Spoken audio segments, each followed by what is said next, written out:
आप देख रहे हैं अमेज नाउ। झारखंड विधानसभा चुनाव में जहां भारतीय जनता पार्टी मतदाताओं को रिझाने की तमाम कोशिशों के दरमियान अपने अंदाज से आक्रामक और हमलावर दिखाई दे रही है, वहीं इस चुनाव में सत्ता पर काबिज झारखंड मुक्ति मोर्चा पार्टी ने चुनाव प्रचार में तो कोई कोर कसर नहीं छोड़ा, लेकिन उनका अंदाज जुदा ही रहा।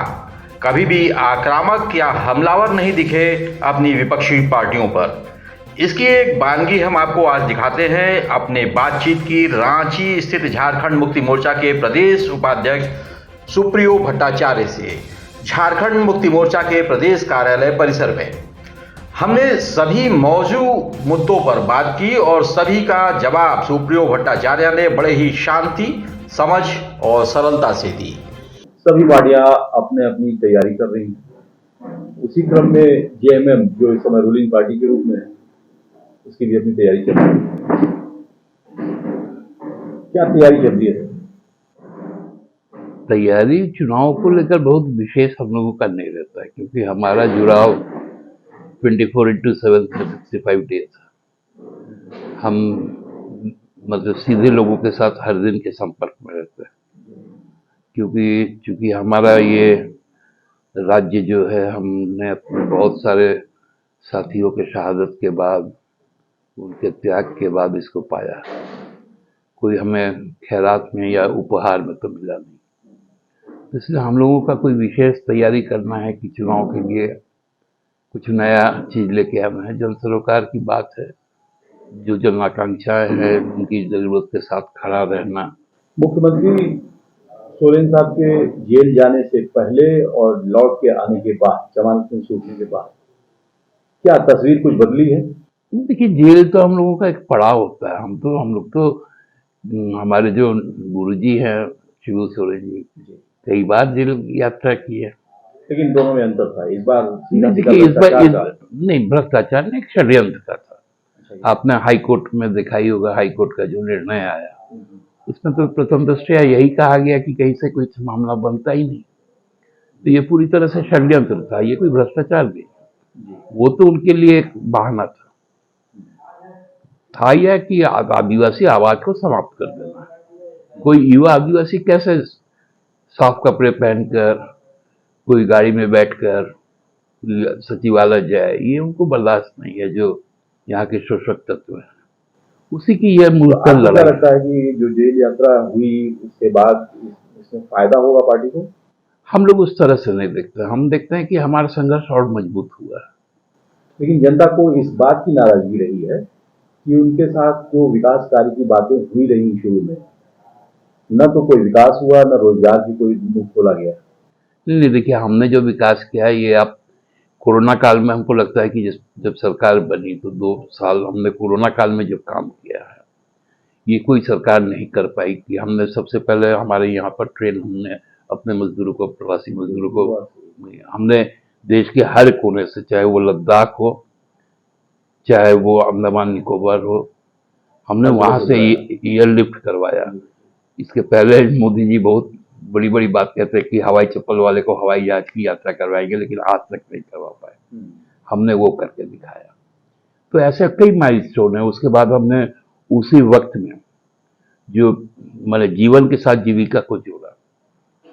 हमने उस समय जो पोटो हो खेल योजना, जो गांव के ओरिएंटेड योजना है, निलंबर पीताम्बर सिंचाई योजना, मुख्यमंत्री दीदी ग्राम योजना, पेड़ योजना, सर्वजन पेंशन हम लोगों का जो है। उसके बाद हमारा जो सामाजिक सुरक्षा में काम हुआ है कि अब हर 18 वर्ष से हर बेटी जीवन पर्यंत, अब उसका एक आर्थिक सहायता के लिए हम लोग सामने आए। 18 से 50 तक का एक आयु वर्ग है जो मैया योजना है, और उसके बाद 50 साल से ही हम लोग उनको वृद्धावस्था पेंशन देते, 2000 रुपये प्रति माह। सर्वजन पेंशन है हमारा। जनता में बड़ी खुशी है, ये तमाम योजनाएं जिसकी आप बात कर रहे हैं, जनता में हर चीज की खुशी। ये कहा जा रहा है, उन्हीं लोगों के द्वारा ये कहा जा रहा है कि इन चीजों को थोड़ा और पहले, 2 साल पहले, जेल जाने से पहले भी छोड़ सकते थे। ये काम शुरू कर। नहीं, देखिए, ये काम शुरू करने के लिए आपको आर्थिक संपन्नता होना बहुत जरूरी है। हम शुरू से कह रहे हैं 1,36,000 करोड़ रुपया आज भी हमारा केंद्र के पास में बकाया है, हमको उसका एक पाई नहीं मिलता। हमने अबू आवास योजना क्यों शुरू की? जब 21 के बाद जब पीएम आवास योजना बंद हो गया तब हमको लाना, किसी राज्य के लिए बंद कर दिया गया। इसी राज्य के लिए बंद किया गया।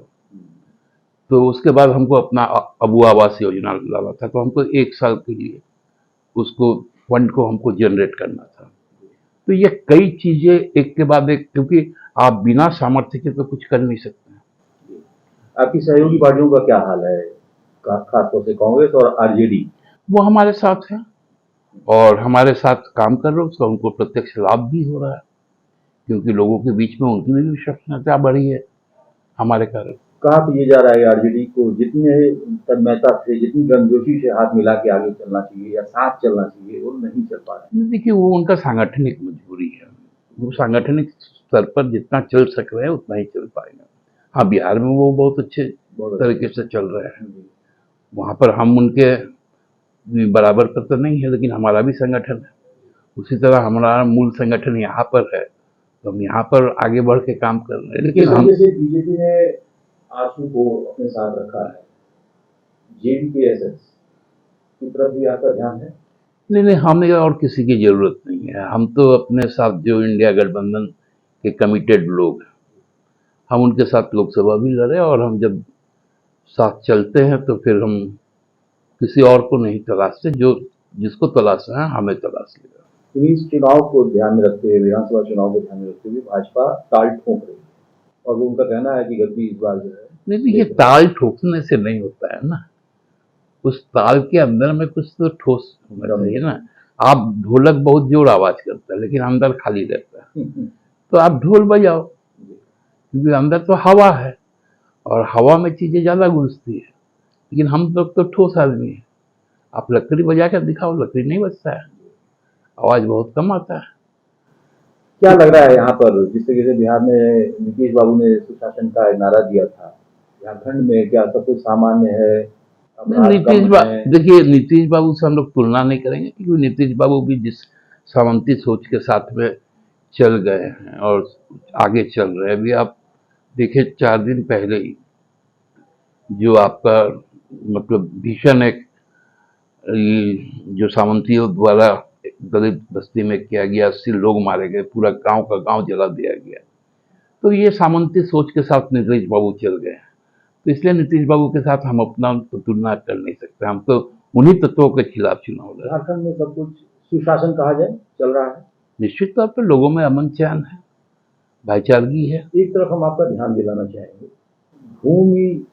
भू माफियाओं से न तो सरकार का ध्यान उनकी तरफ जा पा रहा है, और इस बीच बहुत सारे कमजोर वर्ग के लोग पिस रहे हैं, उनकी परेशानी बढ़ी हुई है, वो जाए तो कहाँ जाए? देखिए, जितना हम लोगों ने अपने समय पे जो भूमि कब्जा किए थे, 78 अभी ऐसे बड़े मामले निपटाए गए, जिन रैयतों को भूमि लौटाया गया। देखिए, यहाँ पर सबसे ज्यादा जो भूमि का अधिग्रहण हुआ है वो भारत सरकार के द्वारा हुआ है, खनिज के नाम पर, उद्योग के नाम पर, और उसके कारण विस्थापन ज्यादा हुआ है। तो इसलिए हमको लगता है कि मैं ये नहीं कहूँगा, क्योंकि शहर की आबादी बढ़ रही है तो लैंड का भी जरूरत है, तो लैंड का जहाँ जरूरत है तो कहीं ना कहीं उसमें कॉम्प्रोमाइज़ भी हो रहा है। लेकिन सरकार के नज़र में जो हमारी प्रायोरिटी है वह इन चीज़ों पर रोक लगाना है, और जितना होता है अन्य राज्यों की तुलना में हम उतना बेहतर अपना गवर्नेंस यहाँ करते हैं। चुनाव आने को है, क्या आप सीधे सीधे जनता से क्या कहना चाहेंगे? जनता से हमें बहुत ज़्यादा कुछ कहना नहीं है, जनता जानती है हमें, हम जनता को जानते हैं, समझते हैं, पहचानते हैं। जनता हमें जानती है, समझती है, पहचानती है। इसलिए उनका आशीर्वाद जिस प्रकार से हमारे पास बना है वही बना रहे, अटूट रहे, ये विश्वास हमको भी है और ये प्रत्याशा हमको भी है। तो हम विश्वास फिर से देंगे उनका, समर्थन आशीर्वाद फिर से देंगे उनका। आखिरी सवाल, पिछली बार 31 सीटों पर जेएमएम, जहाँ तक मुझे ध्यान है, 30 सीट हम जीत पाए थे, 43 सीट हम चुनाव लड़े थे जी, और हम 30 सीट चुनाव। क्या स्थिति क्या मान के चल रहे हैं? हम यही मान के चल रहे हैं कि हमारा जो प्रतिपक्ष होगा इस बार सिंगल डिजिट पे आएगा, डबल डिजिट हम उनको छूने नहीं देंगे। अमीज नाव से बात करने का बहुत बहुत धन्यवाद। धन्यवाद आपको, नमस्कार। बने रहिए अमेज नाउ के साथ।